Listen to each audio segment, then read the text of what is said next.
उसके जिस्म में सनसनाहट दौड़ गई थी, वो बुरी तरह काँप रही थी। उसने जैसे अपनी पूरी जान समेटकर अपने ब्यूटी बॉन पर हाथ रखकर उसे पीछे धकेल दिया, जबकि देवदत्त के हाथों से ब्यूटी बॉन फिसलता हुआ छूटा था। उसके ज़िंदगी में भी आज तक कोई लड़की नहीं आई थी और वह चाहता तो लड़कियों की लाइन लगा सकता था, लेकिन उसने अपनी लिमिट कभी क्रॉस नहीं की थी। और आज जो कुछ हो रहा था, देवदत्त के शर्तों पर ही हो रहा था। ऐसा नहीं था कि देवदत्त में कोई कमी थी। उसने आज तक किसी लड़की को अपने मुँह तक नहीं लगाया था। उसका भी किसी लड़की के करीब आना पहली बार था। ये तो सरला की किस्मत थी या फिर उसकी बदकिस्मती, ये तो कोई नहीं जानता था। देवदत्त के मुकाबले में सरला की कोई औकात ही नहीं थी। सरला बिल्कुल कंवारी थी और ये सब नहीं करना चाहती थी। सरला को भी अपनी शादी को लेकर दिल में कई अरमान थे, लेकिन इस तरह उसने कभी नहीं सोचा था। वह तो अपने ही गरीबी की जाल में फंस चुकी थी। उस पल उसकी आंखों में डर का समंदर लहर रहा था कि उसे देखकर देवदत्त, जो अब तक जज्बात की आड़ में बहते हुए जा रहा था, अचानक एक पल के लिए ठिठक गया, जैसे किसी ने उसके भीतर चल रही धड़कन पर जोर से हाथ रख दिया हो। क्या हुआ सरला? सरला, उसकी आवाज भारी थी, गुस्से से भरी हुई थी, मगर उस गुस्से के नीचे कहीं न कहीं वो चोट खाया हुआ आ भरी सांस ले रहा था। सरला ने जवाब नहीं दिया, शब्द जैसे गले में दम तोड़ चुके हों। उसने बस अपने पास पड़े पेटीकोट को सीने पर कसकर लपेट लिया। अपनी इज्जत अपनी बची-खुची हिम्मत को थाम रही हो। लड़खड़ाते कदमों से वह बेड से नीचे उतरी। उसकी सांसें बेकाबू थी और चेहरा ऐसा पीला पड़ चुका था, जैसे पल भर में सारी रंगत जिंदगी से रूठ गई हो। देवदत्त ने उसे रोकने के लिए हाथ बढ़ाया, मगर उसके हाथ की पकड़ में आने से पहले ही वह घबराई हुई हिरनी की तरह कमरे के दूसरे कोने की ओर भागी और बिना पीछे देखे सीधे बाथरूम में घुस गई। अगले ही पल दरवाजा बंद होने और लॉक की तेज आवाज ने होटल के कमरे में पसरी भारी खामोशी को चीर दिया। देवदत्त कुछ देर वहीं बैठा रह गया। कमरे की दीवारें उसे अजीब सी लगने लगी। उसकी समझ से बाहर था कि उसे पल भर में क्या हो गया। वह तो वही देवदत्त था जो बिजनेस की दुनिया में लोगों की नब्ज पहचान लेता था, जिसकी एक नज़र पर सौदे पलट जाया करते थे। मगर आज वही नजरें एक डरी हुई लड़की की आंखों के आगे हार गई थी। बाथरूम के भीतर सरला दरवाजे से पीठ लगाए खड़ी कांप रही थी। उसकी आंखों से आंसू बिना आवाज किए बह रहे थे। हर सिसकी के साथ उसका दिल जैसे खुद से पूछ रहा था कि उसकी गलती क्या थी, जबकि बाहर देवदत्त के भीतर पहली बार कोई सवाल सिर उठा रहा था। क्या ताकत हमेशा जीतती है, या कभी कभी डर भी इंसान को आईना दिखा देता है? और उस आईने में आज उसे अपना अक्स किसी अजनबी जैसा ही नजर आ रहा था, जैसे वो कोई अजनबी हो। उसने अपने चेहरे पर बल डालते हुए गहरी सांस ली और बालों में हाथ फेरते हुए बेड की पीठ से टेक लगा ली। सरला बाथरूम में दीवार की टाइल को दोनों हाथों से जकड़े खड़ी थी, जैसे अगर उसे छोड़ दे तो वह जमीन पर गिर जाएगी। उसने नजर उठाकर सामने लगे बड़े से शीशे में अपना चेहरा देखा। बिखरे हुए बाल, सूजी हुई आंखें, चेहरे पर फैला दर्द। मैं क्या कर रही हूँ भगवान? मैं कैसे यहाँ पहुँच गई? उसके होठों से आवाज़ सरकती हुई निकलने लगी। उसने नल खोला और ठंडे पानी के छींटे अपने चेहरे पर मारे। शायद ये ठंडक उसके अंदर लगी आग को बुझा सके, लेकिन आंसू थे कि थमने का नाम नहीं ले रहे थे। वह फूट फूट कर रो दी। वे आंसू थे जो पिछले 1 महीने से उसके अंदर जमा हो रहे थे, और आज देवदत्त की मोहब्बत के पहले मोड़ ने उसे अंदर तक तोड़ दिया था।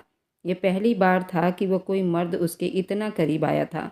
वह जिस माहौल से आई थी, वहाँ आदमियों का कोई काम नहीं था, और आज वो एक अजनबी आदमी के साथ एक बंद कमरे में थी, जबकि वो उसका पति भी था। लेकिन कैसा पति, और ये कैसी शादी थी? उसकी आंखों के सामने वो मंजर घूम गया। देवदत्त के ऑफिस में पहली बार दाखिल हुई थी 1 महीने पहले। सर, एक लड़की आई है, उसका नाम सरला है। वह कह रही है कि इंटरव्यू के लिए बुलाया गया था। वहाँ के पीए ने ये खबर दी, भेज दो। देवदत्त ने फाइल से नज़र हटाए बिना कहा। दरवाज़ा खुला और सरला अंदर दाखिल हुई। बड़ी साधारण नॉर्मल कपड़ों में लिपटी हुई थी। चेहरे पर ऐसी मासूमियत और बेबसी थी जिसे देवदत्त जैसे दुनिया और इंसान को पढ़ लेने वाली नज़रें भी छुपा न सकी। बैठिए, देवदत्त ने कुर्सी की तरफ इशारा किया। सरला डरते डरते कुर्सी के किनारे पर बैठ गई। जी सर, मुझे नौकरी की बहुत ज़रूरत है। मैंने ग्रेजुएशन किया हुआ है। और देवदत्त ने हाथ उठाकर उसे रोका। उसने सरला के वजूद पर एक गुजरती हुई नज़र डाली और फिर फाइल बंद करके मेज पर रख दी।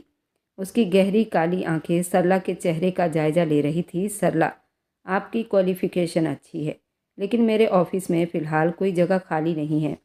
सरला का चेहरा ऐसे बुझ सा गया जैसे उसकी आखिरी उम्मीद भी खत्म हो गई थी। उसके दिमाग में भरत और उसकी छोटी बहन सुधा की भुखमरी वाले चेहरे घूम गए। घर में राशन पानी सब खत्म था। मकान मालिक ने किराए के लिए आखिरी वार्निंग भी दे दी थी। सर प्लीज़ काम दे दो मुझे, मैं सब कर लूँगी, मुझे पैसों की बहुत ज़रूरत है, मेरे भाई बहन भूखे हैं। उसकी आवाज़ रुंधी सी हो गई।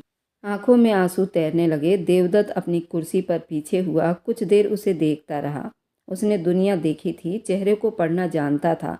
उस लड़की की आंखों में लालच नहीं बल्कि मजबूरी दिख रही थी। देवदत्त की आवाज़ में एक अजीब सी गंभीरता थी। बाहर की दुनिया में बहुत भीड़ है। तुम जैसी मासूम लड़कियां जब इस तरह नौकरी की तलाश में निकलती हो तो लोग उनकी मजबूरी का फ़ायदा उठाते हैं। सरला ने हैरानी से नज़र उठाकर उसे देखा। मैं तुम्हें एक ऑफ़र देना चाहता हूँ, देवदत्त ने मेज पर उंगलियां चलाते हुए कहा। मुझे एक ऐसे काबिल भरोसेमंद आदमी की ज़रूरत है जो मेरे साथ साये की तरह रहे।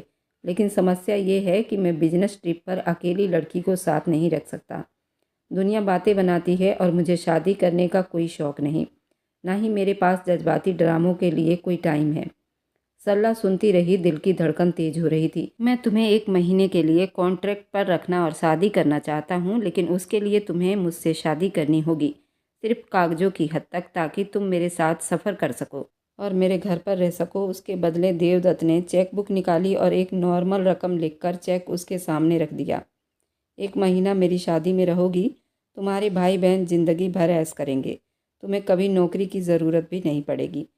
सरला की नज़रें उस चेक बुक पर जम गई। इतनी बड़ी रकम से न सिर्फ उनका घर खरीदा जा सकता था बल्कि अपने भाई बहनों की पढ़ाई भी पूरी करवाई जा सकती थी। लेकिन सर, शादी, उसके होंठ बोलते बोलते रुक गए। ये सिर्फ एक डील है, 1 महीने के बाद डिवोर्स और तुम आज़ाद। मैं तुमसे कोई और उम्मीद नहीं रखूँगा सिवाय उसके कि तुम मेरे बिजनेस डिनर और मीटिंग में मेरे साथ रहोगी। ये दुनिया दिखावे की होती है सरला। मुझे एक ऐसी साथी चाहिए जो चुप रहे और अपना काम करे। उसका ये कमज़ोर पल था। भुखमरी, गरीबी ने उसके ज़मीर को दबा दिया था। उसने कांपते हाथों से वह चेक उठा लिया था और अब सरला ने अपना भीगा हुआ चेहरा तौलिए से रगड़ा। ये शादी एक खुफिया शादी थी। घर वालों से छुपाकर उसने अपनी माँ और बहनों से झूठ बोला था कि उसे कंपनी में जॉब मिली है और वह 1 महीने की ट्रेनिंग के लिए दूसरे शहर जा रही है। घर वालों से झूठ बोलने का एहसास पहले ही जानलेवा था, लेकिन अब देवदत्त का व्यवहार बदल रहा था। आज शाम जब वो बिजनेस ट्रिप पर आए और होटल के उस बड़े से कमरे में दाखिल हुए तो देवदत्त की नज़रों में वह अजनबियत नहीं थी जो ऑफिस में होती थी। डिनर के बाद जब वे कमरे में आ गए तो देवदत्त उसकी करीब आया था। उसका व्यवहार नरम था। देखो सरला, शादी हुई है ना, चाहे डील हो या कुछ और, देवदत्त ने उसके कान में धीरे से कहा था जब उसने उसे अपनी बाहों की कैद में जकड़ लिया था। और यही वो पल था जब सरला का सब्र जवाब दे गया था। वो पैसों के लिए अपना वक्त तो बेच सकती थी, अपनी आज़ादी गिरवी रख सकती थी, लेकिन अपना जिस्म उसके लिए दिमागी तौर पर तैयार नहीं कर सकती थी। बाहर दरवाजे पर किसी की आहट हुई। सरला, देवदत्त की आवाज़ अब बहुत भारी थी। दरवाज़ा खोलो, बच्चों वाली हरकतें मत करो सरला। सरला का दिल दहल गया था। वह जानती थी कि वह उसकी कानूनी पत्नी है। देवदत्त का उस पर हक है। उसने उससे शादी के लिए पैसे लिए हैं, लेकिन उसका ज़मीर उसे इस चीज़ की इजाज़त नहीं दे रहा था। सरला, अगर तुमने दरवाज़ा नहीं खोला तो मुझे होटल मैनेजमेंट को बुलाकर दरवाज़ा तोड़वाना पड़ेगा। मुझे ये उम्मीद है कि तुम कोई तमाशा नहीं चाहोगी, देवदत्त ने चेतावनी दी। सरला ने कांपते हाथों से कुंडी खोली। दरवाज़ा खुला तो सामने ही देवदत्त खड़ा था। सामने अपना कोट उतारकर कुर्सी पर फेंक दिया था और शर्ट के बाजुओं को कोहनियों तक लपेटे हुए था। उसके चेहरे पर गुस्से और उलझन के मिले जुले असर दिखाई दे रहे थे, लेकिन जैसे ही उसकी नज़र सरला पर पड़ी उसका गुस्सा थोड़ा कम हो गया। सरला की आंखें रोने की वजह से लाल पड़ गई थी। काजल फैल चुका था और गालों पर बह रहा था और दूसरी तरफ वो बुरी तरह से कांप रही थी। किसी मुजरिम की तरह नज़रें झुकाए खड़ी थी। देवदत्त ने एक गहरी सांस ली और नरमी से उसके पास आया। सरला एकदम पीछे हटी। तुम डर क्यों रही हो? देवदत्त ने नरमी से पूछा था, जबकि उसकी आवाज़ में अभी भी एक मलकियत झलक रही थी। मैं कोई जानवर नहीं हूँ सरला, मैंने सिर्फ पैसों के लिए। सरला की आवाज़ गले में फंस गई। मैंने अपनी मजबूरी बेची थी सर, अपना जिस्म नहीं। आपने कहा था ये सिर्फ एक डील है। देवदत्त की आंखों में एक साया लहराया। वह कुछ पल चुप रहा, उसे देखता रहा। उस लड़की की सच्ची और खरी बातों ने उसे लाजवाब कर दिया था। वह उन मॉडल और अमीर औरतों से बिल्कुल अलग थी जो देवदत्त की दौलत पर मरती थीं। मैं जानता हूँ मैंने क्या कहा था, देवदत्त ने गंभीरता से कहा और जेब में हाथ डालकर खिड़की की तरफ मुड़ गया जहाँ से शहर की रोशनियाँ नजर आ रही थी। लेकिन शादी के बाद कुछ हदें ख़त्म हो जाती हैं सरला, और तुम मेरी पत्नी हो, ये सच है, चाहे दिल से हो या ना हो, लेकिन मेरे लिए ये सच नहीं है। सरला ने अचानक सिर उठाकर कहा। उसकी आवाज़ में आंसुओं का समंदर था। मेरे लिए ये एक पाप है जो मैं अपने घर वालों से छुपा कर रही हूँ। हर पल मुझे लगता है कि मैंने अपने मरे हुए पिता की इज्जत को नीलाम कर दी। आपके लिए ये बिजनेस ट्रिप है, मेरे लिए ये पाप से कम नहीं। देवदत्त घूमकर उसके पास आकर रुक गया। देखो सरला, देवदत्त ने गंभीर शब्दों में कहा, मैंने तुम्हें खरीदा नहीं है, मैंने तुम्हारी मदद की है और बदले में तुम मेरा साथ दे रही हो। फिर वह रुका और उसकी आंखों में देखा। अगर तुम कंफर्टेबल नहीं हो तो मैं ज़बरदस्ती नहीं करूँगा। देवदत्त जो चाहता है हासिल कर लेता है, लेकिन भीख में मांगे हुए जज्बात या ज़बरदस्ती का प्यार मुझे पसंद नहीं। सरला ने हैरानी से उसे देखा। उसे उम्मीद नहीं थी कि वह इतनी आसानी से पीछे हट जाएगा। देवदत्त ने साइड टेबल से पानी का गिलास उठाया और उसकी तरफ बढ़ाया। पियो और रिलैक्स हो जाओ। तुम सोफे पर सो सकती हो या बेड पर, मैं कहीं पर भी सो जाऊंगा। सरला ने कांपते हाथों से गिलास थामा। धन्यवाद सर। देवदत्त उसने तीखी हंसी हंसी। जब हम अकेले हों तो मुझे देवदत्त कहा करो। ये कहकर वो अपने बेड के साइड का बल्ब बंद करने के लिए बढ़ गया। जैसे कुछ हुआ ही ना हो, सरला वहीं खड़े उसे देखती रह गई। यह आदमी एक पहेली था, एक पल में क्रूर बिजनेसमैन जिसने उसकी मजबूरी का सौदा किया, और दूसरे ही पल में इतना ईमानदार कि उसके इनकार पर सिर झुका गया और उसकी इज्जत का ख्याल कर गया। रात गहरी हो रही थी। शहर की रोशनी खिड़की के शीशे से झांक रही थी। सरला ने सोफे पर टेक लगाकर आंखें मूंद ली, लेकिन नींद उससे कोसों दूर थी। उसे मालूम था ये तो अभी शुरुआत है। 1 महीना, 30 दिन और 30 रातें इस भेड़ियों की दुनिया में देवदत्त की बाहों के साए में, जो फिलहाल उसकी हिफाजत कर रहा था। लेकिन उस हिफाजत की कीमत उसे अपनी आत्मा पर खरोच डालकर अदा करनी पड़ रही थी। उसे नहीं मालूम था आने वाला कल उसके लिए क्या परीक्षाएं लेकर आएगा, लेकिन आज की रात वह अपनी इज्जत बचाने में कामयाब हो गई थी। मगर दिल के किसी कोने में एक अनजाना सा डर अभी भी बाकी था। ये कपड़ा मैं नहीं पहन सकती देवदत्त, ये बहुत अनकंफर्टेबल है। सरला की आवाज़ में घबराहट थी। हाथों में पकड़े अजीब से कपड़े को वह ऐसे देख रही थी जैसे वह कोई सांप हो। वह शहर के सबसे महंगे ब्यूटिशियन के प्राइवेट रूम में खड़ी थी, जहां देवदत्त उसे कुछ देर पहले छोड़कर गया था। अनकंफर्टेबल? जी सर, ये बहुत ज़्यादा अनकंफर्टेबल है। एक तो ये मेरे पूरे जिस्म से चिपका हुआ है और इतना डीप गला है, मैं ऐसे कपड़े बिल्कुल नहीं पहन सकती। देवदत्त, जो अभी दरवाजे के अंदर दाखिल हो रहा था, उसकी बात सुनकर गुस्से से मुस्कुराया। वह खुद भी क्रीम कलर के 3 पीस सूट पहने हुए था और क़यामत ही ढा रहा था। देखो सरला, आज की पार्टी मेरे लिए बहुत ख़ास है। वहाँ शहर के बड़े क्लाइंट होंगे।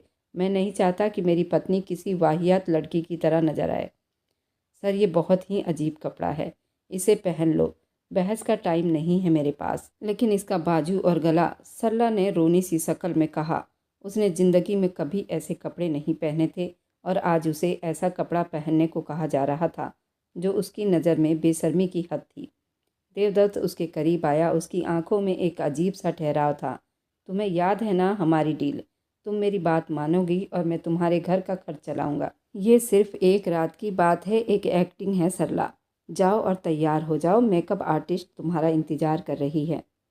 सरला ने बेबसी से उस आदमी को देखा जिसने उसे खरीद लिया था। उसने सिर झुका लिया और चुपचाप ड्रेसिंग रूम की तरफ बढ़ गई। 1 घंटे के बाद देवदत्त बाहर सोफे पर बैठा इंतजार कर रहा था। उसे देर हो रही थी। वह उठने ही वाला था कि ड्रेसिंग रूम का दरवाज़ा खुला। मैं तैयार हूँ, एक धीमी सी आवाज़ आई। देवदत्त ने सिर उठाकर देखा। उस पल वक्त जैसे थम सा गया हो। देवदत्त ने दुनिया भर की खूबसूरत लड़कियां देखी थी। उसकी कई मॉडल गर्लफ्रेंड रह चुकी थी, लेकिन उसके सामने खड़ी सरला ने उसके होश हवास पर एक अजीब सा वार कर दिया था। गहरे काले रंग का छोटा सा गाउन उसकी दूधिया रंगत पर गजब ढा रहा था। उसके लंबे काले बालों को ब्यूटिशियन ने बेहद खूबसूरत अंदाज में सजाया था। मेकअप आर्टिस्ट ने उसकी खूबसूरती को छुपाने के बजाय और निखार दिया था। उसकी बड़ी बड़ी आंखों में लगी पलकें किसी भी आदमी का दिल धड़का सकती थी। वह सिमटी सी सरमाई सी खड़ी थी जो उसकी खूबसूरती को और जानलेवा बना रही थी। देवदत्त बस उसे देखता ही रह गया। उसके दिल में एक अनजानी सी इच्छा सिर उठाने लगी। काश ये ड्रामा ना होता, काश ये हकीकत होती। चले सरला? सरला ने उसकी खामोशी से घबराकर पूछा। उसे लगा शायद उसे ये हुलिया पसंद नहीं आया। देवदत्त चौंक कर होश की दुनिया में लौटा। उसने गला खकार कर अपनी टाई की नोट ठीक की। हाँ, ठीक लग रही हो, इतना भी बुरा नहीं। चलो, उसने जानबूझकर शब्द छुपा लिए ताकि सरला को उसके असर का अंदाज़ा ना हो सके।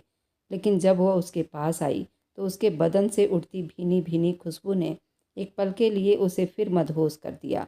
पार्टी हॉल रोशनियों से नहाया हुआ था। अंदर दाखिल होते ही सरला का दम घुटने लगा। ये एक अलग ही दुनिया थी। अलग अलग चेहरे, अजीब लोग, चारों तरफ भीड़, महंगे परफ्यूम की खुशबू, हाथों में सिगरेट, जोर जोर से हंसती बतियाती आवाज़ें। सरला ने डरकर देवदत्त के बाजू जोर से थाम लिए। देवदत्त ने उसकी पकड़ महसूस की और दूसरा हाथ उसके हाथ पर रखकर उसे तसल्ली दी। रिलैक्स, बस मुस्कुराती रहो, कोई तुम्हें खा नहीं जाएगा, उसने उसके कान में धीरे से कहा। जैसे ही देवदत्त हॉल के बीचों बीच पहुंचा, कई गर्दनें उसकी तरफ मुड़ गई। देवदत्त बिजनेस की दुनिया में बड़ा नाम था और आज उसके साथ मौजूद ये खूबसूरत लड़की सबका ध्यान खींच रही थी। अरे देवदत्त, चांद का टुकड़ा कहाँ छुपा कर रखा था यार, एक अधेड़ उम्र के बिजनेसमैन ने हाथ में जाम थामे कहा और उसकी नज़रें सरला के चेहरे से फिसलती हुई उसके कपड़ों पर टिक गई। सरला सिमट गई। उन आदमियों की नज़रों में एक अजीब सी चुभन थी, जैसे वह कोई ललचाई हुई खाने की चीज़ हो जिसे सबके सामने रख दिया गया हो। मेरी वाइफ है सरला, देवदत्त ने सबसे मिलवाया, लेकिन उसकी आवाज़ में एक अजीब सी हिचकिचाहट थी। बहुत खुशकिस्मत हो देवदत्त, भाभी तो बहुत खूबसूरत है, एक जवान लड़के ने कहा, जिसकी आंखें नशे में डूबी हुई और चाहत साफ झलक रही थी। सरला का मन किया ज़मीन फट जाए और वह उसी में समा जाए। उसे हर नज़र अपने जिस्म पर चुभती हुई महसूस हो रही थी। उसे अपने कपड़ों की बेपर्दगी का एहसास हो रहा था। देवदत्त बिजनेस की बातों में बिजी हो गया, लेकिन उसने सरला को अपने पास ही लगाए रखा। थोड़ी देर के बाद देवदत्त को कुछ काम से क्लाइंट के साथ साइट पर जाना पड़ा। सरला, तुम यहाँ इस सोफे पर बैठो, मैं बस 10 मिनट में वहाँ से होकर आता हूँ। सरला ने हाँ में सिर हिलाया। भीड़ से हटकर एक कोने में पड़े सोफे पर बैठ गई। यहाँ से वो पूरी महफिल को देख सकती थी। वेटर ट्रे में ड्रिंक लेकर घूम रहे थे। लोग ठहाके लगा रहे थे, लेकिन उन ठहाकों में अपनापन नहीं था। ये सब अमीर और शराबी लोग थे। अभी उसे बैठे हुए कुछ ही मिनट बीते थे, एक साया उसके सिर पर आकर मंडराने लगा। इतनी खूबसूरत लड़की और इतनी अकेली, ये तो नाइंसाफ़ी है। तुम तो बहुत खूबसूरत हो, सो ब्यूटीफुल। सरला ने चौंक कर सिर उठाया। सामने देखा, एक आदमी खड़ा था जिसके हाथ में शराब का गिलास था और वह लड़खड़ा रहा था। ये जगमोहन था। देवदत्त के साथ बिजनेस करता था और शायद उससे भी बड़ा नाम था। उसे हर चीज़ से नफरत थी। देवदत्त की हर कामयाबी उसे चुभती थी। सरला ने नज़रें झुका ली और कोई जवाब न दिया। जगमोहन ने उसे नज़रअंदाज करते हुए सोफे पर उसके बिल्कुल पास बैठने की कोशिश की। सरला जल्दी से खड़ी हो गई। अरे नाराज़ क्यों हो रही हो जाने मन? जगमोहन ने उसका रास्ता रोकना चाहा। उसके मुंह से तेज बदबू आ रही थी, जिससे सरला को उल्टी सी आने लगी। मैं जगमोहन हूँ, इस शहर का बादशाह। देवदत्त बस एक बच्चा है मेरे सामने। आओ मेरे साथ डांस करो। उसने अपना हाथ सरला की तरफ बढ़ाया। मुझे डांस नहीं आता, प्लीज़ आप मेरे रास्ते से हटो, सरला ने गुस्से में कहा। वहाँ से निकलने की कोशिश की, लेकिन जगमोहन ने उसकी कलाई पकड़ ली। इतना घमंड, 2 कौड़ी की लड़कियाँ जब महंगे कपड़े पहन लेती हैं ना, तो खुद को महारानी समझने लग जाती हैं। चलो मेरे साथ। छोड़ो मुझे, सरला चिल्लाई। उसने अपनी कलाई छुड़वाने की बहुत कोशिश की, लेकिन जगमोहन की पकड़ बहुत मजबूत थी। उसकी आंखों से डर के आंसू निकल आए। आसपास खड़े कुछ लोगों ने उसकी तरफ देखा, लेकिन कोई आगे नहीं बढ़ा। सब तमाशा देखते रह गए। अचानक भीड़ चीरता हुआ देवदत्त वहां पहुंचा। हाथ छोड़ दो जगमोहन।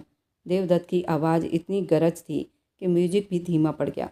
वह गुस्से से कांप रहा था। उसने दूर से जगमोहन को सरला का हाथ पकड़े देख लिया था और उस मंजर ने उसके अंदर आग सी लगा दी थी। जगमोहन ने देवदत्त को देखा और एक कमीनी सी हंसी हंसी।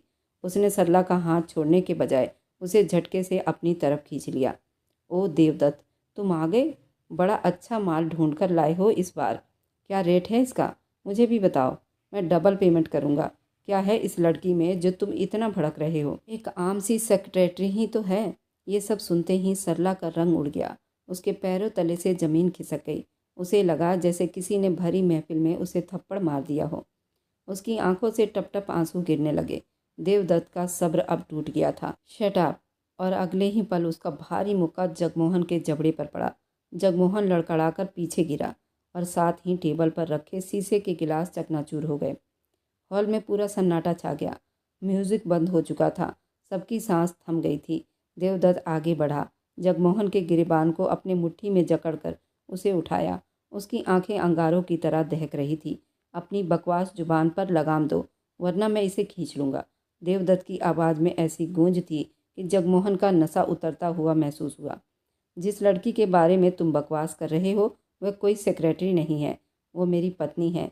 देवदत्त के शब्द हॉल की छत से टकराकर नीचे गिरे और महफिल में मौजूद लोग जैसे सुन रह गए। देवदत्त जो शादी के नाम से चिढ़ता था, जो कभी किसी लड़की को गंभीरता से नहीं लेता था, आज भरी महफिल में एक आम सी दिखने वाली लड़की को अपनी पत्नी स्वीकार कर बैठा था, वह भी इतनी मोहब्बत के साथ।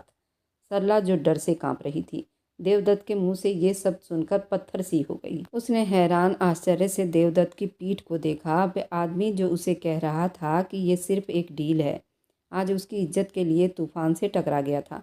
जगमोहन ने खून थूकते हुए हैरानी से देवदत्त को देखा। पत्नी, तुमने शादी भी कर ली? देवदत्त ने उसे गुस्से की नज़र से घूरकर जमीन पर धकेल दिया। आइंदा अगर तुम्हारी गंदी नज़र इस पर पड़ी तो मैं तुम्हें बर्बाद कर दूंगा। फिर उसने मुड़कर सरला को देखा, जो अब भी सदमे की हालत में खड़ी थी। देवदत्त ने अपनी जैकेट उतारी और सरला के कंधों पर डाल दी, जिसे दुनिया की नज़रों से छुपा रहा हो। चलो, ये कहकर उसने उसका हाथ थाम लिया। इस बार उसकी पकड़ में एक अजीब सी सुरक्षा दिखाई दी। वह उसे लेकर हॉल से बाहर निकल गया। पीछे लोग अब भी बातें बनाते खड़े रह गए। कार में बैठने तक दोनों चुप रहे। सरला के आंसू अब भी बह रहे थे। ड्राइवर ने गाड़ी चला दी। आपने सबके सामने? सरला ने आखिरकार हिम्मत करके धीमी आवाज़ में कहा। देवदत्त ने सीट की पीठ से सिर टिकाया और आंखें बंद करके, मैंने जो किया वह ज़रूरी था।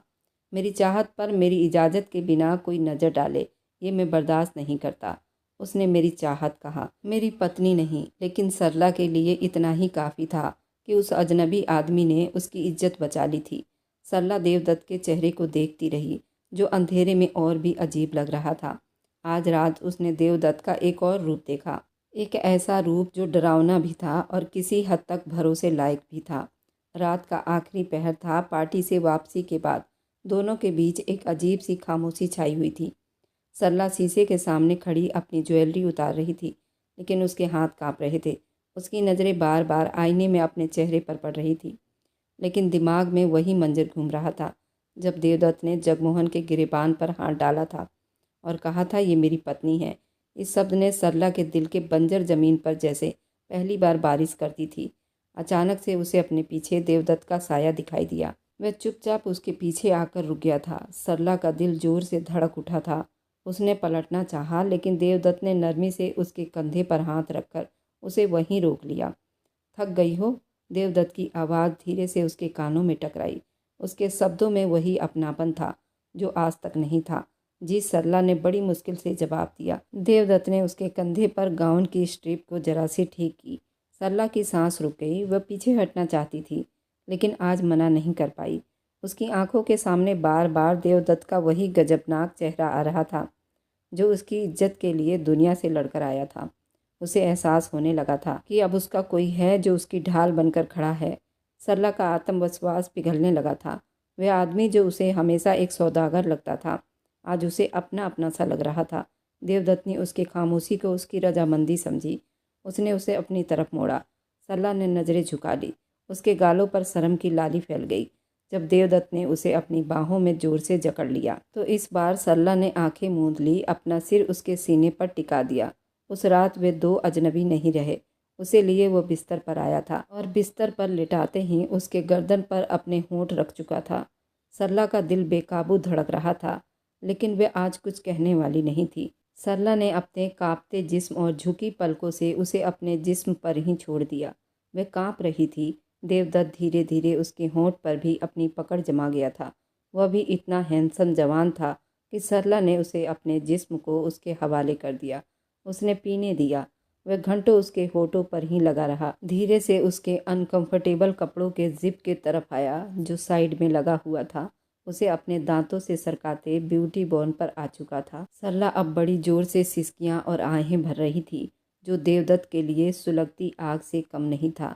जब उसके ब्यूटी बॉर्न पर आया, सरला बार बार उसका हाथ और मुंह हटाने की कोशिश करती, लेकिन वह अपने जज्बात की आग में इतना बहकता चला गया। अब धीरे धीरे चलता हुआ उसके बेली बटन पर आया था। सरला की आहें आनाकानी बड़ी तेज हो गई थी। ये सब कुछ उसके साथ पहली बार हो रहा था। वह बहुत घबरा रही थी और देवदत्त का ये मोहब्बत करना जानलेवा साबित हो रहा था। उसका हर जिस्म बड़ी जोर से कांप रहा था। सरला बार बार उसको अपने सीने से लगा लेती, उसका हाथ हटाती, उसका मुंह हटाती, लेकिन देवदत्त जैसे आग की भट्टी में जल रहा हो। कुछ ही घंटों में सरला को यूं चूमकर उसे बेकाबू कर चुका था और सरला की एक चीख तेज हुई थी। उसके बाद तो देवदत्त जैसे अंगारों पर चल रहा था और बड़ी देर तक अपने जुनून की आग में जलता रहा। सरला की आहें और चीखें तेज होती रही। सारी रात वह इसके समुंदर में जलती रही। देवदत्त सारी रात न जाने कितनी राउंड लगा चुका था। सरला बिल्कुल लाल हो चुकी थी, उसके होंठ भी बिल्कुल लाल हो चुके थे।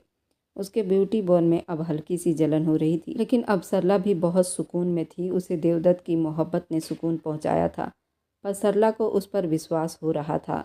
बल्कि अब एक पति पत्नी थे जो एक दूसरे की मौजूदगी में सुकून तलाश कर रहे थे। सुबह की किरणें कमरे में दाखिल हुई तो सरला की आंख खुली। उसने करवट बदल कर देखा। देवदत्त गहरी नींद में था। उसने अपने ऊपर नज़र डाली जो बिना कपड़ों के उसके बगल में लेटी थी, और बीती रात की बातें याद आते ही वह पानी पानी हो गई। एक अजीब सी झिझक और शर्म ने उसे घेर लिया। वह दबे पांव बिस्तर से उतरी और बाथरूम में बंद हो गई। जब वो बाहर निकली तो देवदत्त जाग चुका था और फ़ोन पर किसी से बात कर रहा था। सरला को देखते ही वह रुक सा गया। दोनों की नज़रें मिली। सरला ने जल्दी से नज़रें चुरा ली और ड्रेसिंग टेबल पर रखी हुई चीज़ें ठीक करने लगी। देवदत्त के होठों पर एक हल्की सी मुस्कान आई। उसने फ़ोन रखा और उसके पास आया। तैयार हो जाओ, हमें नाश्ता करने के लिए निकलना है। उसके शब्द नॉर्मल थे, लेकिन उनमें अपनापन साफ झलक रहा था। मुझे भूख नहीं, आप कर लीजिए। सरला ने कपड़े ठीक करते हुए उसका सामना करने से बचना चाहा। सरला, देवदत्त ने उसका नाम लिया। रात के बाद हम अजनबी नहीं रहे। मुझे तुमसे छुपाने की ज़रूरत नहीं। सरला का चेहरा बिल्कुल लाल पड़ गया। मैं थोड़ी देर के लिए नीचे जा रही हूँ, मुझे घुटन हो रही है कमरे में। ये कहते हुए वह घबराहट में कोई बहाना बनाकर तेजी से कमरे से बाहर निकल गई। देवदत्त उसे जाते हुए देखता रहा, फिर कंधे उचका दिए और अपने बिजनेस सूट की तरफ ध्यान देने लगा, क्योंकि उसे एक अर्जेंट मीटिंग के लिए भी निकलना था। लॉबी में पहुंचते ही सरला को अपनी गलती का एहसास हुआ। यहाँ लोगों की भीड़ थी और वह अकेली खुद को यहाँ ले आई थी। उसने सोचा वापस चली जाऊँ, लेकिन लिफ्ट का इंतज़ार करते हुए उसकी नज़र सामने कॉफ़ी शॉप पर पड़ी। वहीं जगमोहन बैठा था। सरला का खून दोबारा सूख गया। वह पलटने ही वाली थी कि उसकी नज़र उस पर ना पड़े, लेकिन बहुत देर हो चुकी थी। जगमोहन उसे देख चुका था। उसके चेहरे पर एक जहरीली मुस्कान उभरी। वह अपनी जगह से उठा। सरला तेज़ कदमों से लिफ्ट की तरफ बढ़ी, लेकिन जगमोहन उसके रास्ते में आ गया। अरे भाभी, इतनी जल्दी क्या है? वह उसके सामने आकर खड़ा हो गया। उसके जबड़े पर अभी भी सूजन के निशान थे जो कल रात देवदत्त ने छोड़े थे। मेरे रास्ते से हटो, सरला ने मजबूत शब्दों में कहा, जबकि उसका दिल डर से कांप रहा था। बड़ा भरोसा है ना तुम्हें अपने उस नाम वाले पति पर? जगमोहन ने जहरीली अंदाज में कहा, लेकिन तुम जानती नहीं हो, देवदत्त एक नंबर का फ्रॉड आदमी है। ये शादी, ये मोहब्बत, ये ड्रामा सब कुछ झूठ है। वह सिर्फ तुम्हारा इस्तेमाल कर रहा है। मैं शर्त लगाकर कह सकता हूँ, उसने तुमसे शादी का कोई सबूत नहीं रखा होगा, सिर्फ कोरे कागजों पर साइन करवाए होंगे। सरला के कदम रुक गए। जगमोहन की बात सीधे उसके दिल पर लगी, क्योंकि शादी सच में उसी तरह खुफिया तरीके से हुई थी, लेकिन उसने अपने चेहरे पर कोई असर नहीं आने दिया। मुझे आपकी किसी भी बकवास को सुनने की ज़रूरत नहीं है। ऐसा है जगमोहन जी, मुझे आपके किसी भी सबूत या आपकी बकवास सुनने की ज़रूरत नहीं। सरला ने उसे घूरते हुए कहा, देवदत्त मेरे पति हैं और जैसे भी हैं आपसे ठीक हैं। रात उन्होंने जो कुछ आपके साथ किया वो बहुत कम था। आप इसी लायक थे। जगमोहन का चेहरा गुस्से से लाल हो गया था। एक मामूली सी लड़की उसे यूं जवाब दे गई। उसने सोचा भी नहीं था। तुम्हारी जुबान बहुत चलने लगी है। जगमोहन ने गरज कर उसकी बाजू दबोच ली। उसकी पकड़ इतनी जोर की थी कि सरला की चीख निकलते निकलते रह गई। अब अगर तुमने या तुम्हारे पति ने मेरे सामने सिर उठाया तो मैं वो हाल करूँगा और तुम्हें छोड़ूंगा नहीं। सरला ने पूरी ताकत लगाकर अपनी बाजू की पकड़ उससे छुड़वाया था। तुम्हें तो मैं देख लूँगा। बहुत जल्द तुम्हें पता चलेगा कि तुम किस गलतफहमी में जी रही हो। जगमोहन ने धमकी दी। सरला ने मुड़कर नहीं देखा और भागती हुई लिफ्ट में घुस गई। जब वो कमरे में पहुंची तो देवदत्त वहीं सोफे पर बैठा लैपटॉप पर कुछ काम कर रहा था। सरला को हाँफते हुए देखकर वह चौंक गया। क्या हुआ सरला, तुम ठीक तो हो? देवदत्त ने उसकी हालत देखी और उसकी तरफ बढ़ा। तुम इतना क्यों हाँफ रही हो? सरला के गले में शब्द फंस गए थे। अगर उसने देवदत्त को बता दिया कि जगमोहन ने नीचे उसका रास्ता रोका था और बदतमीजी की थी तो देवदत्त अभी नीचे जाएगा और जगमोहन को जान से मार देगा। वह जानती थी देवदत्त का गुस्सा कितना तेज है। वह नहीं चाहती थी कि देवदत्त किसी भी बड़ी मुश्किल में फंसे। कुछ नहीं, सरला ने झूठ बोल दिया। बस लिफ्ट खराब थी तो सीढ़ियों से आना पड़ा, इसलिए सांस भूल गई। देवदत्त ने शक की नज़रों से उसे देखा। लिफ्ट खराब थी? 5 स्टार होटल में? वहाँ भीड़ बहुत थी, मुझे घबराहट हो रही थी। सरला ने बात संभाली और जल्दी से पानी का गिलास उठाकर पीने लगी। देवदत्त कुछ पल उसे देखता रहा। उसे इस बात का विश्वास तो नहीं हुआ था, लेकिन उसने ज़्यादा कुछ कहना ठीक नहीं समझा। खैर, तैयार हो जाओ, हमें एक मीटिंग में जाना है और इस बार तुम मेरे साथ रहोगी। मैं तुम्हें अकेला बिल्कुल भी नहीं छोड़ूंगा। सरला ने हामी में सिर हिलाया। उसने बात छुपा ली थी और यही उसकी ज़िंदगी की सबसे बड़ी गलती थी। अगले दिन दोपहर का समय था। देवदत्त की मीटिंग शहर के एक बड़े होटल में रखी गई थी। मीटिंग कामयाब थी और देवदत्त काफ़ी अच्छे मूड में दिखाई दे रहा था। सरला उसके साथ थी, बिल्कुल चुप लेकिन तसल्ली में थी। अब वो खुद को देवदत्त के साथ काफ़ी कंफर्टेबल महसूस करने लगी थी। चलो अब लंच कर लेते हैं, देवदत्त ने फाइल बंद करते हुए कहा और दोनों उस बिल्डिंग से बाहर पार्किंग की तरफ आ रहे थे। अभी वह गाड़ी के पास पहुंचे ही थे कि पीछे से एक आवाज़ आई, अरे देवदत्त, तुम यहाँ? देवदत्त मुड़ा। उसका एक पुराना दोस्त वहाँ खड़ा था। शत्रुघ्न, क्या हाल है यार? देवदत्त गर्मजोशी से उसकी तरफ बढ़ा था और उसे गले से लगा लिया। वे बातों बातों में बिजी हो गए। सरला थोड़ा सा पीछे हटकर खड़ी हो गई। वे उनकी बातों में दखल अंदाजी नहीं करना चाहती थी। वे गाड़ी के दूसरी तरफ पेड़ के पास आकर खड़ी हो गई और देवदत्त का इंतजार करने लगी। पार्किंग में हल्की रोशनी थी और यह हिस्सा सुनसान था। देवदत्त बातों में मगन था।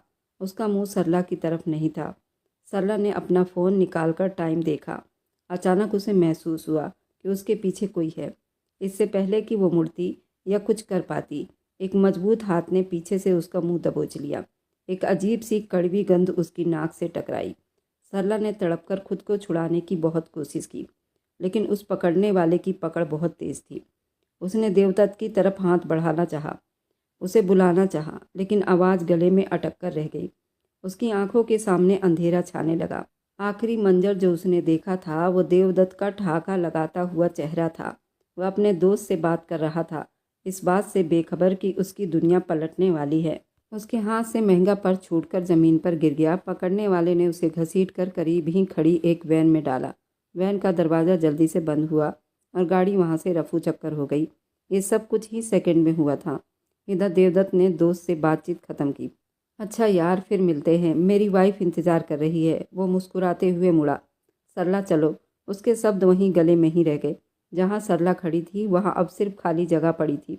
देवदत्त ने इधर उधर देखा। सरला, उसे लगा शायद वह गाड़ी में बैठ गई है। उसने गाड़ी का दरवाज़ा खोला तो वह भी खाली थी। सरला, उसने ऊंची आवाज़ में पुकारा। दिल में एक अजीब सी घबराहट पैदा हो गई। वह गाड़ी के दूसरी तरफ गया। वहाँ ज़मीन पर सरला का पर्स पड़ा हुआ था, जिसे कुछ चीज़ें बाहर बिखरी हुई थी। देवदत्त का दिल धक से रह गया। उसने झुलाकर पर्स उठाया और वहीं वह कंगन था जो उसने खुद उसे दिलवाया था। नहीं नहीं, ये नहीं हो सकता। देवदत्त ने डर से इधर उधर देखा। पार्किंग के गार्ड दूर खड़े थे। वे चेकिंग और सिक्योरिटी उसकी गाड़ी को लेकर व्यस्त थे। तब तक बहुत देर हो चुकी थी। देवदत्त वहीं घुटनों के बल बैठ गया। उसके दिमाग में तेजी से उस बदतमीज जगमोहन का चेहरा उभरा। मैं तुम्हें बर्बाद कर दूंगा। जगमोहन के शब्द उसके कानों में गूंजने लगे। गुस्सा, पछतावा, डर, तीनों एक साथ मिलजुल कर उसे बुरी तरह घेर चुके थे। सरला, जिसे वह अब तक अपनी सुरक्षा में समझ रहा था, उसकी आंखों के सामने से गायब हो गई थी। उसे अब एहसास हुआ कि वह लड़की सिर्फ एक डील नहीं रह गई थी, बल्कि उसकी ज़िंदगी बन चुकी थी। मैं तुम्हें ढूंढ निकालूंगा सरला, चाहे मुझे पूरी दुनिया से क्यों न लड़नी पड़े। देवदत्त ने दांत पीसते हुए कसम खाई। उसकी आंखों में वह डर उतर आया था। सिर में उठने वाले तेज दर्द ने सरला को होश की दुनिया में वापस आने पर मजबूर किया। उसने बड़ी मुश्किल से अपनी भारी पलकें उठाई। आंखों के सामने अभी भी धुंधलापन था। वह किसी बंधी हुई अवस्था में एक बिस्तर पर पड़ी थी। कमरे में एक अजीब सी सीलन की बदबू भरी हुई थी। जाग गई राजकुमारी, एक जानी पहचानी और कमीनी आवाज़ उसके कानों से टकराई, जिसने उसके होश हवास पूरी तरह लौटा दिए। सरला ने झटके से गर्दन घुमाकर देखा। कमरे के कोने में रखी कुर्सी पर जगमोहन बैठा सिगरेट पीकर धुआं उड़ा रहा था। उसके चेहरे पर एक शैतानी मुस्कुराहट थी। आंखों में वही हवस थी जिसे देखकर सरला की आत्मा तक कांप गई थी। सरला जल्दी से उठकर बैठ गई। उसका सिर चकरा रहा था, लेकिन खतरे के एहसास ने उसे चौकन्ना कर दिया। उसका दुपट्टा बिस्तर के किनारे से लटक रहा था। उसने जल्दी से दुपट्टा खींचकर खुद को ढक लिया। तुम मुझे यहाँ क्यों लेकर आए हो? सरला की आवाज़ डर से कांप रही थी, लेकिन उसमें डर के साथ साथ नफरत भी थी। देवदत्त तुम्हें छोड़ेंगे नहीं। जगमोहन, मुझे जाने दो। जगमोहन ने सिगरेट का टुकड़ा फर्श पर फेंका, उसे जूते की नोक से मसल दिया और धीरे धीरे चलता हुआ बेड के पास आ गया। देवदत्त, उसने ठहाका लगाया। देवदत्त, अब तक तुम्हें कब का भूल चुका होगा। मेरी जान, अगर नहीं भूला तो जब तक वह यहाँ पहुँचेगा तब तक तुम उसके लायक नहीं बचोगी। सरला पीछे की ओर खिसक गई, यहाँ तक कि उसकी कमर बेड से जा लगी। दूर रहो, मुझे छुओ मत। जगमोहन ने झुंझलाकर हाथ टिकाया और अपना चेहरा सरला के पास ले आया। मैं तो बस कुछ पल तुम्हारे खूबसूरत जिस्म के साथ खेल लेना चाहता था, प्यार से, मोहब्बत से, लेकिन तुमने मेरी कदर बिल्कुल भी नहीं की। तुमने पार्टी में सबके सामने मेरी बेइज्जती की। देवदत्त के लिए वो मेरे पति हैं और तुम एक घटिया इंसान हो। सरला ने उसकी आंखों में आंखें डालकर कहा, जबकि उसका दिल सीने में किसी परिंदे की तरह फड़फड़ा रहा था। जगमोहन के चेहरे का रवैया बिगड़ गया। उसने अचानक हाथ बढ़ाकर सरला के जबड़े को दबोच लिया। उसकी उंगलियां उसके चेहरे पर घूम रही थी। पति? हाँ, उसने गुस्से से कहा। आज रात मैं तुम्हें बताऊंगा मर्द क्या होता है। मैंने सोचा था कि नरमी से तुम्हारे साथ पेश आऊँगा, लेकिन अब मैं ज़बरदस्ती करूँगा और तुम मुझे रोक भी नहीं पाओगी। तुम्हारी चीखें इस फार्म हाउस की दीवारों से बाहर नहीं जाएगी। सरला की आंखों में डर की लहर उमड़ आई थी। वह जानती थी वह एक दरिंदे के पास कैद है। जगमोहन ने अपना हाथ उसके गाल पर फिराते हुए उसे छुआ। ये स्पर्श सरला को बेहद गंदा लग रहा था। उसे उल्टी आने लगी। उसने नफरत से अपना मुंह दूसरी तरफ मोड़ लिया। तुम आज की रात के लिए तैयार रहना। जगमोहन ने धीरे से उसके कान के पास उसके होठों को छूते हुए कहा, अभी मुझे काम है, लेकिन रात का हर पल सिर्फ तुम्हारे नाम है। वह एक जोरदार ठहाका लगाता हुआ मुड़ा और कमरे से बाहर निकल गया। दरवाज़ा बाहर से लॉक होने की आवाज़ ने सरला की रही सही उम्मीद भी तोड़ दी। जैसे ही वह अकेली हुई, उसका सब्र टूट गया। वह घुटनों के बल गिर पड़ी और फूट फूट कर रोने लगी। देवदत्त, भगवान के लिए यहाँ आ जाओ, मुझे बचा लो। शहर की सड़कों पर देवदत्त की गाड़ी किसी तूफान की तरह दौड़ रही थी। उसकी आंखें लाल पड़ चुकी थी, बाल बिखरे हुए थे, टाई की नोट ढीली हो चुकी थी। वह पिछले 3 घंटों से पागलों की तरह शहर के हर चप्पे चप्पे को छान रहा था। उसने अपने जरिए पुलिस को भी खबर दे दी थी, रिपोर्ट लिखवा दी थी, सबको अलर्ट कर दिया था, लेकिन अभी तक जगमोहन का कोई सुराग नहीं मिल रहा था। उसका मोबाइल बजा। उसने झट से कॉल रिसीव कर ली। मिली सरला। लोकेशन के मुताबिक जगमोहन ना तो अपने घर पर है और ना ही ऑफिस में। उनका फ़ोन भी बंद जा रहा है। दूसरी तरफ से उसके सिक्योरिटी इंचार्ज की सहमी हुई आवाज़ आई, मुझे बहाने नहीं चाहिए, मुझे वो कमीना चाहिए अभी इसी वक्त। देवदत्त ने पूरी ताकत से फ़ोन डैशबोर्ड पर दे मारा। उसके दिमाग में हर याद साई की तरह घूम रही थी। सरला का मासूम चेहरा उसकी नज़रों के सामने घूम रहा था। उसे वह पल याद आया जब सरला ने पार्टी में उसका हाथ थामा था, जब रात को उसके सीने पर सिर रखकर सोई थी, जब पहली बार उसका कपड़ा उतारा था। वह बेकाबू हुआ था। सरला ने खुद को उसके हवाले कर दिया था। वह धीरे धीरे उसके हर जिस्म को चूम रहा था। ये सीन नज़र आते ही वो बेकाबू हो गया था। उसे अपने आप पर ही गुस्सा आ रहा था। मैंने उसे अकेला ही क्यों छोड़ा? वह अपने ज़मीर को अंदर ही अंदर कोस रहा था। अचानक उसके दिमाग में एक धमाका हुआ। उस पार्टी में होस्ट करने वाला हरिदत्त जगमोहन के साथ आया था और हरिदत्त जगमोहन का एकदम खास बंदा था, बिजनेस पार्टनर भी था। उसे ज़रूर मालूम होगा कि जगमोहन के ठिकाने कहाँ कहाँ हैं। देवदत्त ने गाड़ी मोड़ ली और गाड़ी के स्टीयरिंग पर अपना पांव दबाया। हरिदत्त अपने ड्राइंग रूम में बड़े तसल्ली में बैठा कॉफ़ी पी रहा था जब अचानक उसके घर का मेन गेट जोर से खुला। देवदत्त तूफान की तरह अंदर दाखिल हुआ। नौकरानी उसे रोकने की कोशिश कर रही थी, लेकिन देवदत्त उसे धकेलता हुआ आगे बढ़ गया। देवदत्त, तुम यहाँ? हरिदत्त हैरानी से खड़ा हुआ। देवदत्त ने कोई बात नहीं की, सीधा उसके पास गया और उसका गिरेबान पकड़कर उसे सोफे पर पटक दिया। बताओ मुझे, हरिदत्त जगमोहन कहाँ है? हरिदत्त की आवाज़ में ललकार थी। तुम पागल हो गए हो क्या? छोड़ो मुझे। हरिदत्त ने खुद को छुड़ाने की कोशिश की। देवदत्त ने मेज पर पड़ा कांच का गिलास उठाया और दीवार पर दे मारा। कांच के टुकड़े हर तरफ बिखर गए थे। ये तो सिर्फ ट्रेलर था। हरिदत्त, अगली बार तुम्हारे सर पर होगा। मुझे अभी इसी वक्त जगमोहन की लोकेशन चाहिए, वरना मैं तुम्हारा वो हाल बनाऊंगा, तुम्हारी आने वाली 7 नस्लें याद करेंगी। मेरी पत्नी उसके पास है। हरिदत्त देवदत्त की आंखों में देखकर वह बिल्कुल डर गया था। उसने देवदत्त को गुस्से में देखा था, लेकिन ऐसा जुनून, ऐसा डर उसने कभी जीवन में नहीं देखा था। वह समझ गया था कि देवदत्त इस वक्त मारने या मरने पर तुला हुआ है। देखो देखो, थोड़ा आराम से सांस लो। मुझे नहीं पता वह कहाँ है, लेकिन झूठ मत बोलो। देवदत्त ने उसका गला दबाया। उसके खुफिया ठिकाने कहाँ कहाँ है, उसे कहाँ ले जा सकता है, बोलो। वे फार्म हाउस। हरिदत्त की सांस रुकने लगी। शहर से बाहर साउथ रोड पर उसका पुराना फार्म हाउस है। वह अक्सर वहीं जाता रहता है जब जब उसे गायब होना होता है। देवदत्त ने उसे झटके से छोड़ा। अगर वह वहाँ नहीं मिली तो मैं वापस आऊँगा हरिदत्त, फिर तुम नहीं बच पाओगे। देवदत्त पलटा और भागता हुआ बाहर निकल गया। उसके पास वक्त बहुत कम था। सूरज छुपने जा रहा था।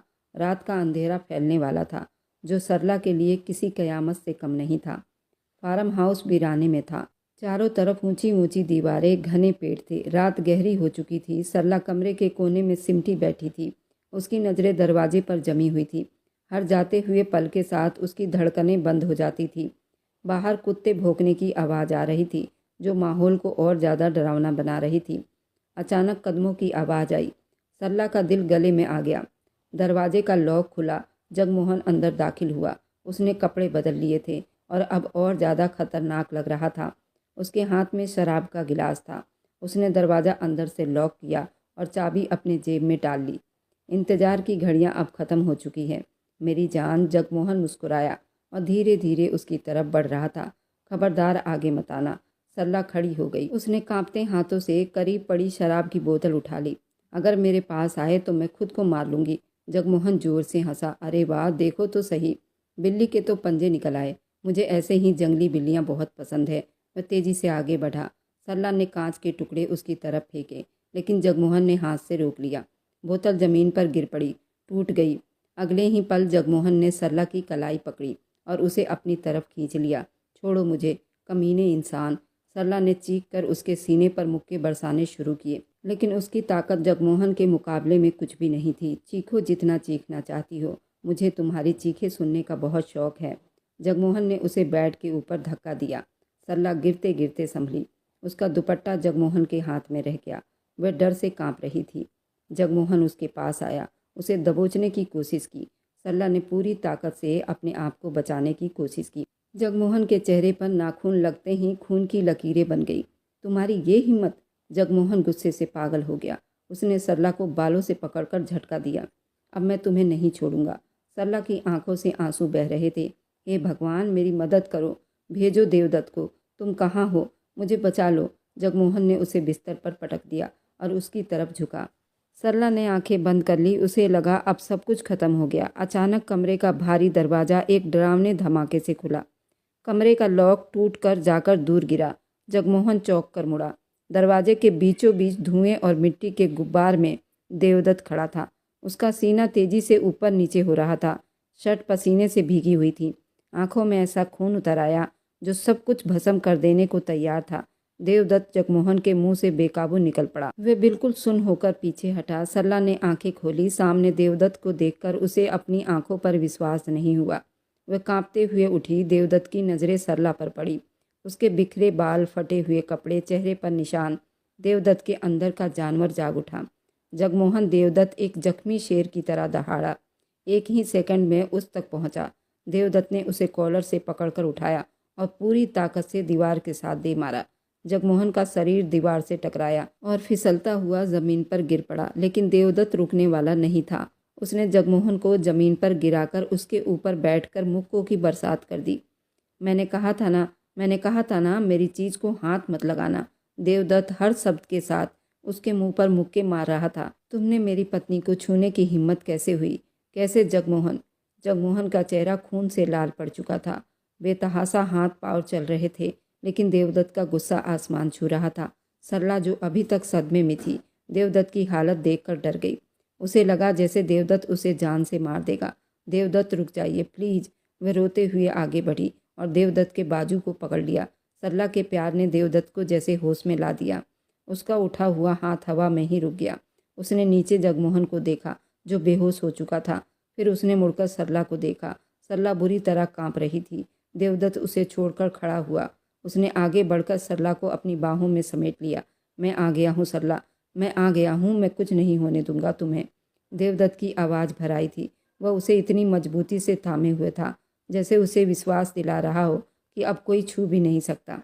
सरला ने अपना सिर उसके सीने में छुपा लिया और फूट फूट कर रोने लगी। वह सारा डर जो उसने पिछले कुछ मिनटों में सहा था, देवदत्त की बाहों में पिघलने लगा। जगमोहन फर्श पर पड़ा करा रहा था। बाहर पुलिस के सायरन की आवाज़ आ रही थी। देवदत्त ने सरला के बालों को चूमा, नरमी से उसका चेहरा ऊपर किया। मुझे माफ़ कर दो सरला, मैं तुम्हें अकेला छोड़कर चला गया था, मेरी गलती थी। सरला ने नाम में सिर हिला दिया। उस वक्त उसे किसी माफ़ी की ज़रूरत नहीं थी, उसे सिर्फ देवदत्त की ज़रूरत थी। कमरे के दरवाजे पर पुलिस इंस्पेक्टर दल बल के साथ दाखिल हुआ था। मिस्टर देवदत्त, हमने फार्म हाउस को घेर लिया है। देवदत्त ने मुड़कर उनकी तरफ देखा। उसकी आंखों में अब भी चिंगारियां जल रही थी। उस कुत्ते को ले जाओ यहाँ से और उस पर इतने केस बनाओ कि ये सारी जिंदगी जेल में सड़ता रहे। देवदत्त ने अपनी जैकेट उतारकर सरला को पहना दी और उसे अपनी बाहों में लिए कमरे से बाहर आया। बाहर की ठंडी हवा ने सरला के चेहरे को छुआ। वे आज़ाद हो गई थी, सुरक्षित हो गई थी। सबसे बढ़कर वे जान गई थी कि देवदत्त के लिए वह अब सिर्फ एक कॉन्ट्रैक्टर नहीं रह गई थी। आज रात उसकी सारी बुराई मर चुकी थी। मोहब्बत ने अपना पहला डेरा जमा लिया था। बस भी करो देवदत्त, आप पिछले 10 मिनट से मुझे ही घूरे जा रहे हैं। मुझे अब शर्म आ रही है। सरला ने आईने में अपना चेहरा देखते हुए झिझकते शब्दों में कहा और ड्रेसिंग टेबल के सामने बैठी थी और देवदत्त उसके पीछे खड़ा आईने में नज़र आने वाले उसके चेहरे पर नज़र जमाए हुए था। आज उनकी शादी की रिसेप्शन थी। देवदत्त सबसे पहले अपनी शादी को पूरी दुनिया को बता देना चाहता था और इसलिए आज उसने रिसेप्शन पार्टी भी रखी थी, जिसमें शहर के बड़े बड़े लोग शामिल थे। उस वक्त शहर के आलीशान होटल में एक खूबसूरत सी पार्टी रखी गई थी। उस फंक्शन में जाने के लिए सरला तैयार हुई थी, जिसे देखकर देवदत्त अपने होश खो रहा था। देवदत्त ने धीरे से झुककर उसके कान में कहा, क्या करूं सरला, मेरी आंखें विश्वास नहीं कर पा रही है कि ये वही लड़की है जो कुछ दिनों पहले गरीबी हालत में मेरे ऑफिस में आती थी। आज तुम मुझे कायनात की सबसे खूबसूरत हकीकत लग रही हो। सरला ने शर्माकर नज़रें झुका ली। आज उसने हल्के रंग की शिफॉन की कीमती साड़ी पहन रखी थी। उसके गले में हीरो का हार चमक रहा था। मेकअप ने उसकी खूबसूरती को और निखार दिया था। सच में वो किसी खूबसूरत राजकुमारी से कम नहीं लग रही थी। देवदत्त ने उसके कंधे पर हाथ रखकर उसे अपनी तरफ घुमाया। देवदत्त खुद भी महंगे 3 पीस सूट में था। उसका व्यक्तित्व रोब आज भी वही था, लेकिन उसकी आंखों में जो नमी थी वो पहले कभी नहीं थी। चलिए नीचे, सब इंतजार कर रहे हैं। देवदत्त ने अपना बाजू उसकी तरफ बढ़ाया। सरला ने मुस्कुराते हुए अपना हाथ उसके बाजू में डाल दिया। चलिए, ये इस शहर का सबसे मशहूर होटल था, जो इस वक्त खूबसूरती में नहाया हुआ था। शहर के सारे बड़े लोग वहाँ मौजूद थे। जैसे ही हॉल का दरवाज़ा खुला, देवदत्त सरला के साथ अंदर दाखिल हुआ। सारी निगाहें उन दोनों पर जम गई। ये वही जोड़ा था जिसके बारे में पिछले कुछ दिनों से पूरे शहर में बातें हो रही थी, खास तौर पर जगमोहन वाले किस्से के बाद।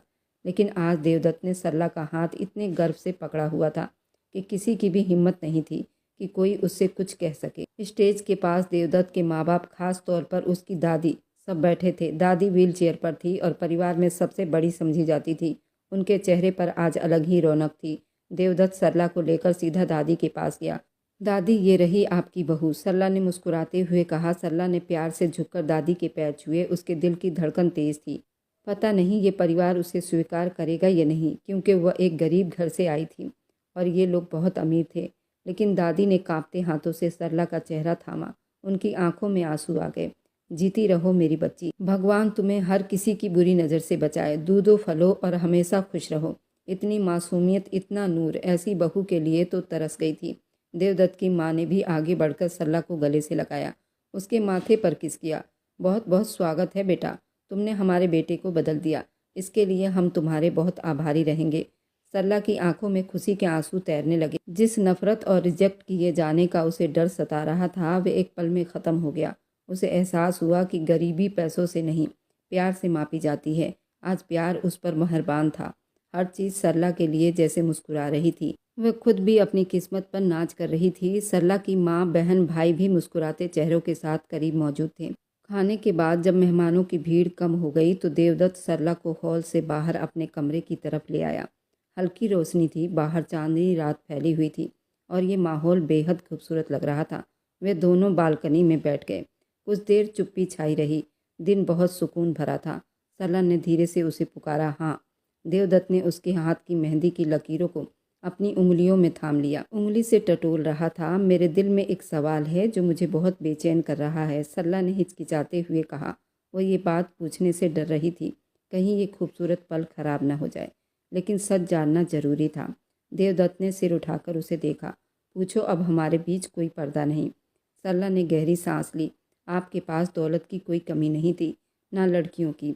आप चाहते तो किसी भी बड़े बिजनेसमैन की बेटी से शादी कर सकते थे। फिर आपने उस दिन मुझसे वो अजीब सी कॉन्ट्रैक्ट मैरिज क्यों की? क्यों एक गरीब और ज़रूरतमंद लड़की को चुना? क्या सिर्फ इसलिए कि मजबूरी में वह आसानी से मान जाती? देवदत्त के होंठों पर एक मुस्कुराहट आई, लेकिन ये मुस्कुराहट गंभीर थी।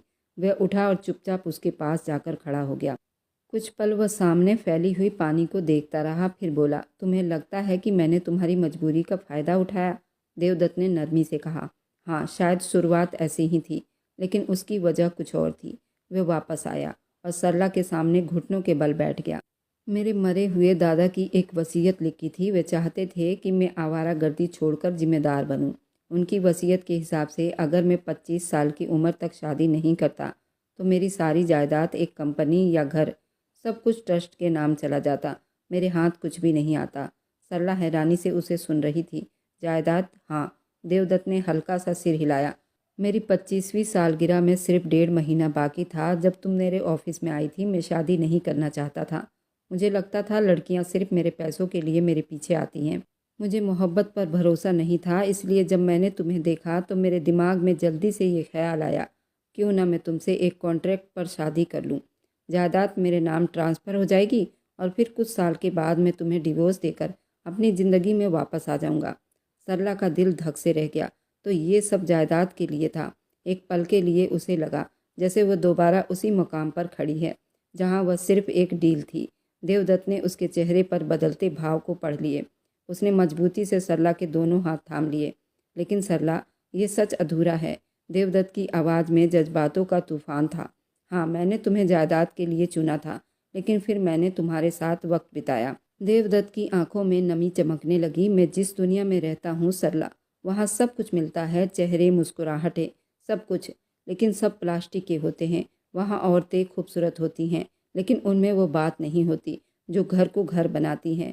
जब तुम मेरी ज़िंदगी में आई तो पहली बार मुझे पता चला कि असली मासूमियत और पवित्रता क्या होती है।